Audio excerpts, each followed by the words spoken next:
Yes, ladies and gentlemen, you are reading that headline right.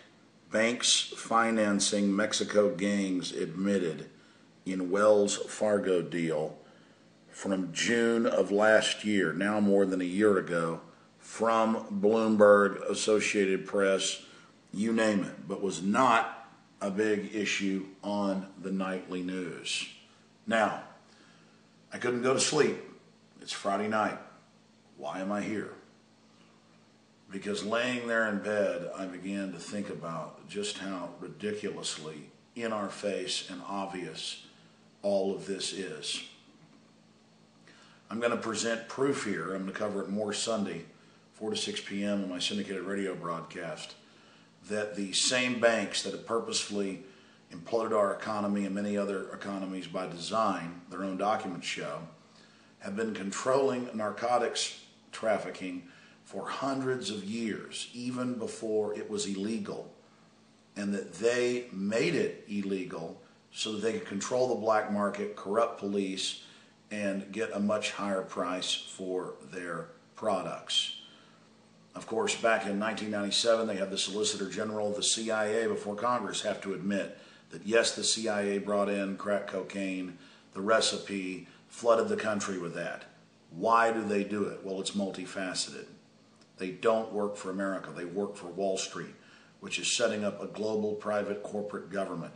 They then use the scourge of drugs and the fact that there's so much money in it and that people are robbing and stealing to get the drug money to buy the drugs and furnish their habit as a pretext to then destroy the Bill of Rights and Constitution.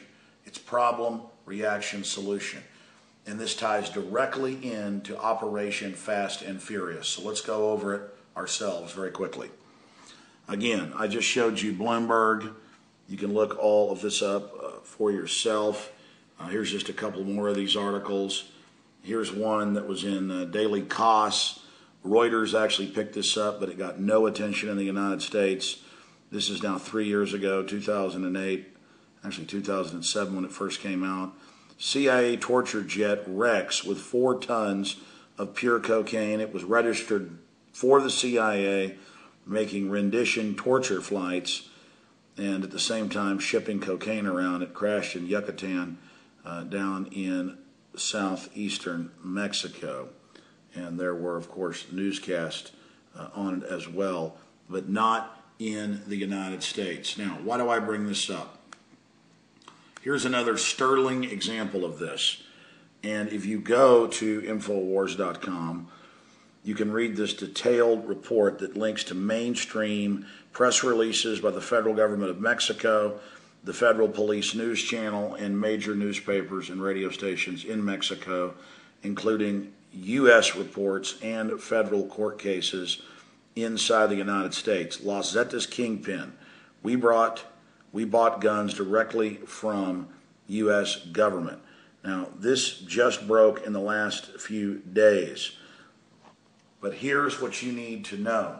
In this report, we have countless other federal court cases where it turns out Los Zetas and other major cartels were armed beforehand under Bush, and that we actually broke this 6 years ago and again 5 years ago and 4 years ago with Celly Castillo, who was a retired DEA agent. And he said that they tried to recruit him in South Texas to train Los Zetas, that there was going to be a stolen election by Calderon, and that Mexico was going to be imploded by design. We linked to all those video interviews. We shot video while he was in the radio studio. PrisonPrint.tv has been around for 8 years. So select interviews, we shot video of it and posted it there. Now we're live all the time visually, but back then we just taped special interviews. We have interview after interview with Celly Castillo, who also was one of the main sources for Gary Webb, the Pulitzer Prize winner, on Dark Majesty, Dark Alliance, and the CIA drug running. So what's going on here is so incredibly important.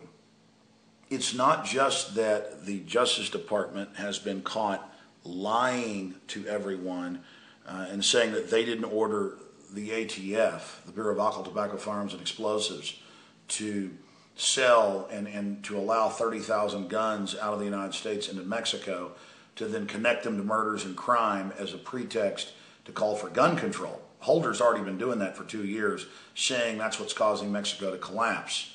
And then saying we've got to ban assault weapons, we've got to ban more than one gun being sold, we've got to shut down gun shows.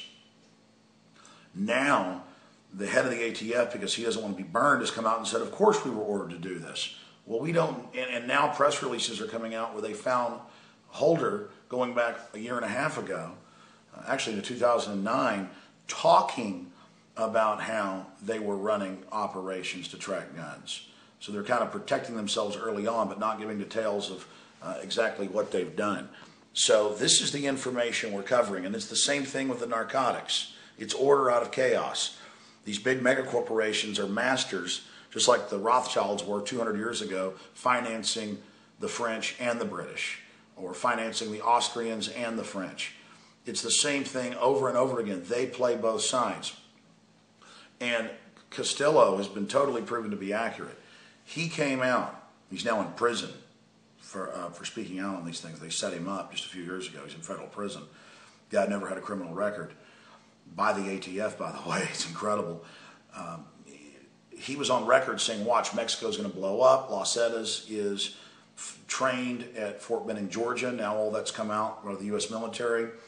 They are there as the stealth secret army muscle of the big banks, henchmen at the CIA to knock out the other drug cartels. And that's what this is the big banks going in against cartels they don't control and jacking up drug prices by interdicting it. Then when you or your family's dumb enough to use drugs, they pick you up at a checkpoint for a small amount of cocaine or heroin, a $500 billion a year industry that the banks are laundering. Of course the government's involved in this, and they admittedly are, the aircraft, everything, and then they put you in their own private prisons, many of which are also financed by the big mega banks. So you then work for 25 cents an hour as a slave for them, driving down wages more than even illegal aliens. Now, this is such a masterful program. You weaponize and militarize the police. You have them no-knock warrants, kicking doors down. The general public is robbed in crime waves of people stealing stereos and computers and cars to get money for the drugs, and then it all goes into the big banks. They get publicly caught and don't even get in trouble. Ladies and gentlemen, this is 100% proof of false flag stage terror against America. And it's now confirmed in Fast and Furious that the government knew this was happening and was helping ship them into Mexico. And we knew this years ago, but now it's confirmed. And more of these top people are being caught and are admitting in U.S. courts and Mexican courts, hey, I work for the government, here's the proof. But we already have that through the banks, the CIA aircraft, all of it. We knew about this new war coming years before it even happened. And those interviews are so important in this story. Los Zetas Kingpin, we bought guns directly from U.S. government. So this is a false flag attack on our liberties, our freedoms, the Second Amendment. This is how the military-industrial complex takes over society. I'll be doing more detailed reports, but this is so important because we've got to stop being naive. We've got to stop being so foolish. We've got to stop being a bunch of suckers who believe that good people run the government and the system. Our naivete has allowed this corruption to grow to this point, and now the government's staging terror attacks to get the trillion-dollar police state contracts here domestically and their federal goon force of the TSA. And of course, the mid-level goons are compartmentalized and think they're actually fighting a real threat of drugs and terror. Look at bin Laden's CIA. Look at how they're using Al-Qaeda against Gaddafi. It's the same story. That's why these banks are so powerful. They hate America. They hate freedom. They hate our Second Amendment. All you good old boys that go, well, yeah, well, they do dirty tricks to win. No, they're doing this to destroy America. Get this out to everybody. This is a staged